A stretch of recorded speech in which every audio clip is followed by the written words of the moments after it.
What is up, everybody? Shiv here. Alright, so we got a little bit of the glimpse of the Whispers of the Old God. It was quite amazing. Some really cool shit that I'm seeing in there. And I'm just going to say this right now. Kissoon, fucking amazing.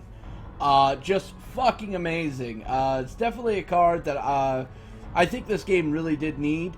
And I can't wait to see what the other three gods are going to do. But I have a question. Are each one of those gods going to have 16? No, I doubt it. Kissoon's the most cult-worthy of them. But will they have anything that buffs them? If so, that's going to be kind of interesting too. But they may be just standalone badasses on their own. We'll have to wait and see.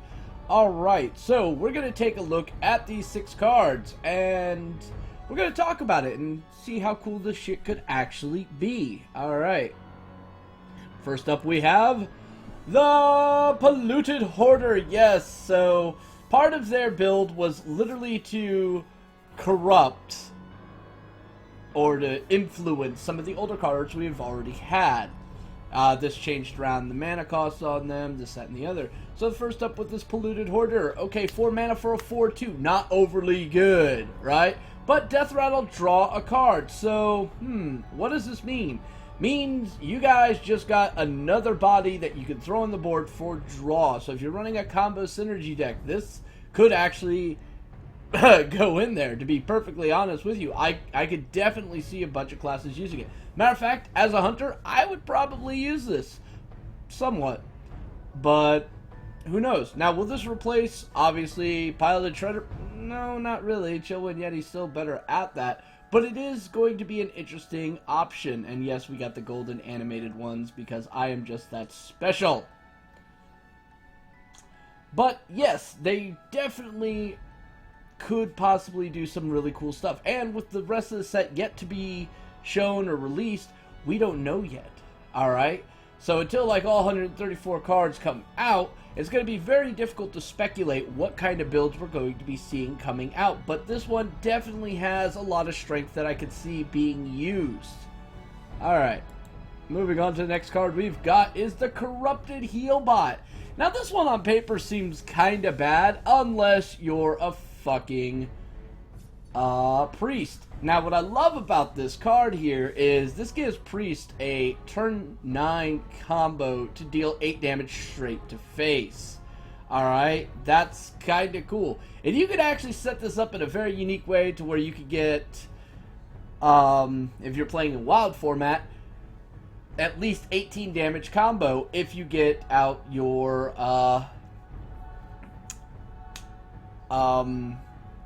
zombie chows and then do the whole Arcanine to play. Now that might seem a little difficult to do, and I'm not gonna lie, it's extremely difficult to do, but still, but it is kind of cool. It actually gives priest another tool that they could use to punch face to deal some serious damage. This might actually give them the power that they need to actually really go toe-to-toe with warrior on a more equal footing, because one of the easiest ways warriors can counteract what priests do is by building up an endless amount of armor. And then, well, priest, yeah, sure, they could heal back at a max of 4 every turn with their hero power, and not including any of the spells. Warriors can armor up, and armor can go above life, thus warriors will always be at a higher value than priest. Well, this will be a good way of taking a chunk off of that. Somewhat, but not guaranteed. But again, that's still a 2-card combo for 9 mana. And there's a lot better 2-card combos for that amount of mana that, well, do more damage. But I do like this. I really do like this. If you already get the Aki down and he's already in play, playing this as a follow-up is devastating. Just devastating. And again, we don't know all the cards coming out in the set. It might work in a different way. Who knows? With some of the stuff that's out there. So we'll have to wait and see on this. Alright. And the third of their corrupted is the Validated Doomsayer. 5 mana for a 0/7. And it's also an epic. Okay. At the start of your turn, set this minion's attack to 7. Wait. You literally made a 5 mana 7/7 that will attack at 7 damage at the beginning of your turn. Okay, so, couple things here. Wow, you just made a better giant, a more consistent giant. Yes, it does die to Big Game Hunter. And with Dr. Boom going out of the meta, we really did need something that was going to be pretty fucking powerful. And here you go. I'd also like to point out that you can steal this damn thing on your turn with the Cabal Shadow Priest. So it's a risk reward. If you're playing up against the priest, you're sitting there going, oh, fuck.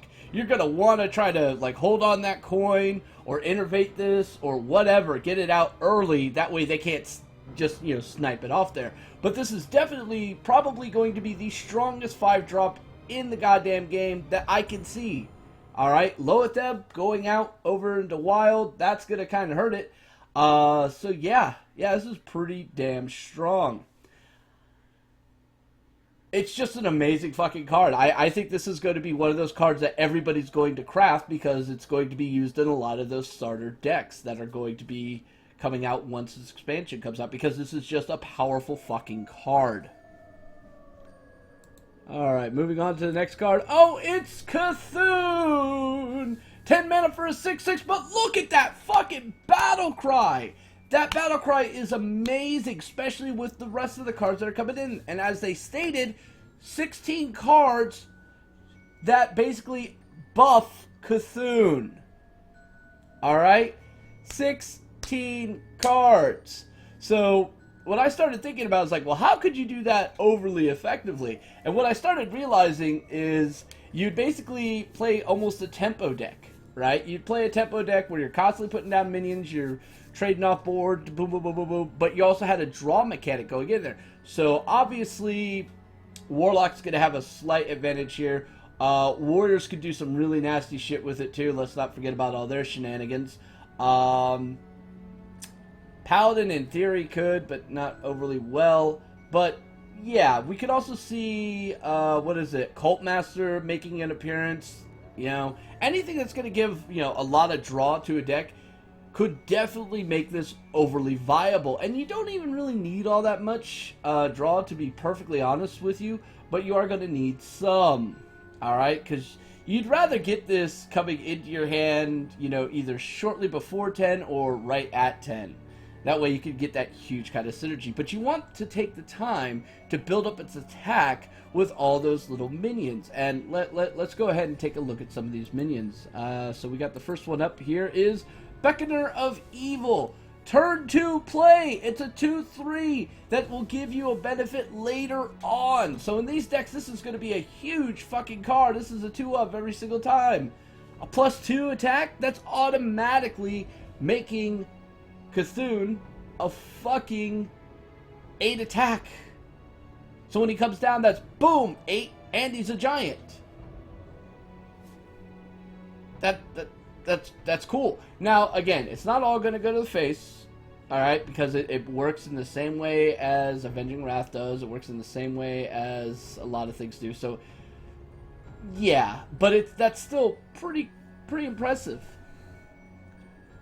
Alright, and the 6th card that we've seen, Twilight Elder. 3 mana for a 3/4. Okay, since Kissoon decks are basically going to be a universal thing, since almost everything that's going to empower them, as far as we know, is going to be based in neutral. Now, there could be some class ones, and that, I think, is where you're going to see some really interesting flavor to them.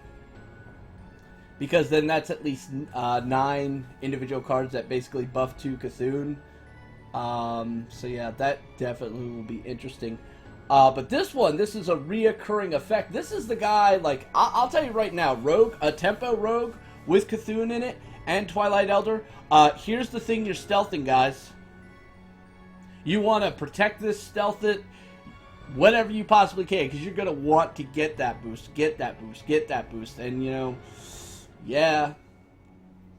I could also see some shadow steps on this one right here, but that's a really long drawn out play, so you're definitely going to need to have like taunts and heals and things of that nature, which here's where that gets a little interesting. Unless you're doing it a Reno style, you're really not going to get overly that good and also you lose a lot of your consistency. So it's gonna be rough and rogue, but it's possible. It is possible, guys.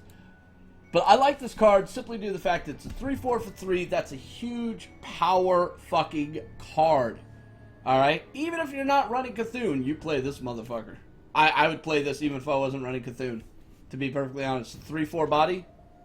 The only other thing is Spider Tank. Oh, wait, no, that's gone. So, that's an amazing body. And that ability is pretty fucking good. This is definitely going to force people to play their swipe. This is definitely going to force a fireball. This is definitely going to force insert removal / damage spell here.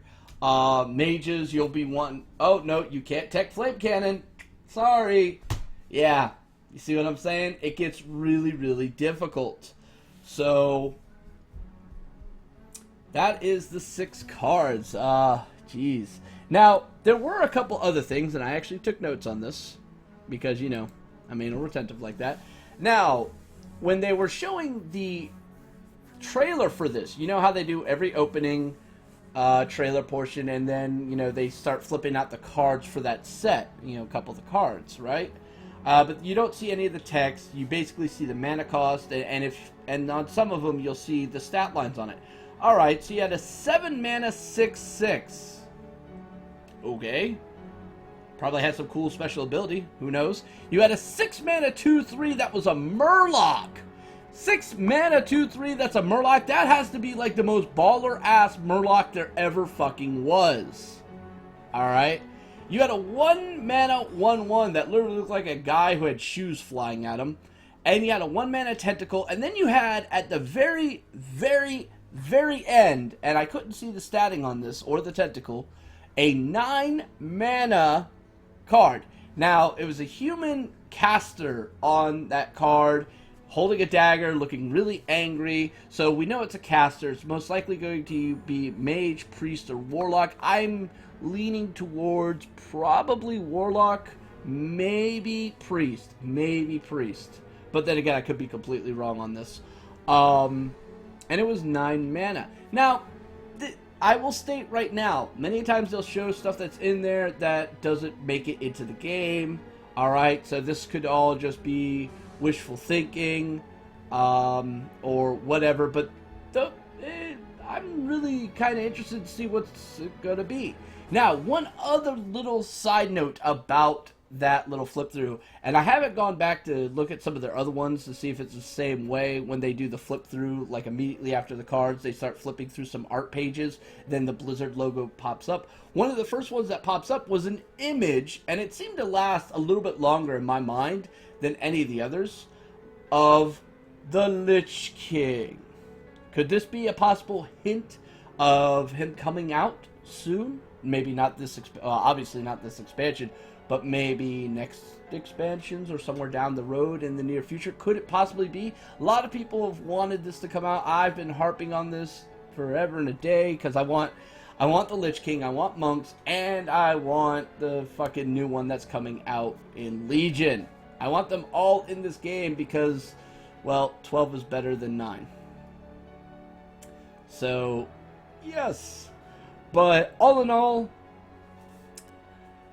let's see. The leak that came out the day before did kind of ruin a lot of this little hype for me and everything of that nature. But it was actually mostly correct. It was mostly correct. We're getting the patch that's going to give us our 18 cards coming up, or 18 decks coming up Monday.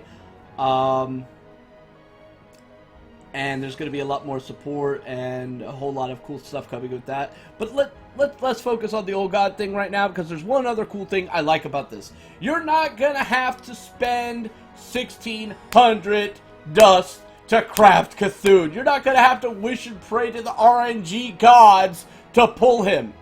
Except for a golden one. Which actually, hold up, that's a damn good question. Is there going to be a golden one in the packs? Wow! Or do you have to spend 3,200 dust to craft that? Alright. If the golden one's in the pack, I ain't got no problems. If it's not, shit. Because The golden one just looks fucking amazing. Come on, guys. Look at this beauty. Look at it.